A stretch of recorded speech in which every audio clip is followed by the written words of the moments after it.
Today I'm making a slightly different video than usual. I am making a recipe that I make all the time at home, and I do always just wing it like I'm doing in the video. It's a very simple 3-ingredient recipe. This is for entertainment purposes only, but I hope you decide to try making your own kraut. Enjoy!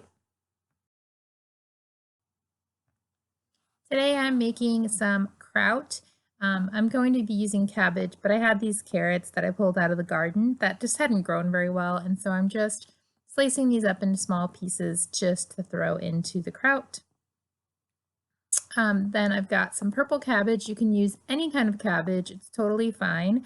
And I'm just going to shred this up into similar sized pieces as the carrots. I like to shred my kraut. Some people will chop it. It doesn't really matter at all.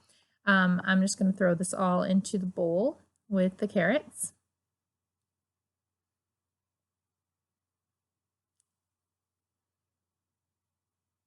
And you can add other things like caraway seed is pretty common, basically anything that you feel like.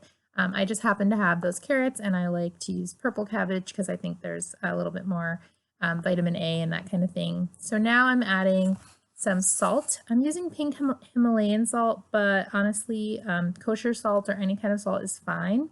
I'm adding 2 tablespoons to this mixture. I thought that I might fill up 2 quart containers, and so I wanted to have about a tablespoon of salt per quart container, and that just creates the conditions where it's going to preserve the food and not allow any mold to grow.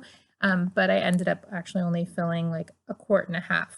So I'm going to add the salt, and you can actually massage this, and then I'm just putting it in the fridge overnight because it was already pretty late. So this is the next day. And as you can see, after it's been sitting around absorbing that salt, it's going to let go of a lot of liquid. And this is what we're going to use to jar up our kraut. So I'm just simply putting fistfuls of shredded cabbage and carrot into this jar. This is an old peanut butter jar. Any kind of jar works just fine. And once I've got it filled, I'm going to push that down so that it's pretty tightly packed into the jar. Once it's full, I'm going to put plenty of that liquid in and press the shredded cabbage down so that the liquid is above it. We want the liquid to stay above it, so I forgot to save a cabbage leaf. Those work great, but I had some kale, so I just made a little patty with the kale, and then I pressed that down below the liquid.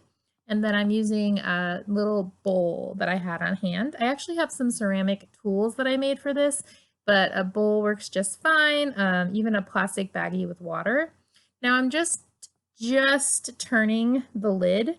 I don't actually want to seal the lid. I want there to be room for gas to escape. I'm setting it in a saucer to catch anything that might drip, and I'm setting this on top of the fridge.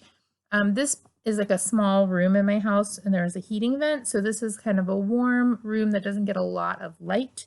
You could put it in a cabinet, but I like it to be somewhere that I can see and make sure that nothing is coming up above that liquid and getting moldy. But yeah, that's basically how it's done. Leave this for 2 to 4 weeks. It's pretty cold where I am, so it's probably going to go for 4 weeks, but if it's warm where you are, 2 weeks is fine. The only thing that really matters is that it's not getting moldy, everything's staying below the liquid, and that you can just taste it, and when it tastes the way you want it to taste, then you can simply put it in the fridge to stop the fermentation and enjoy.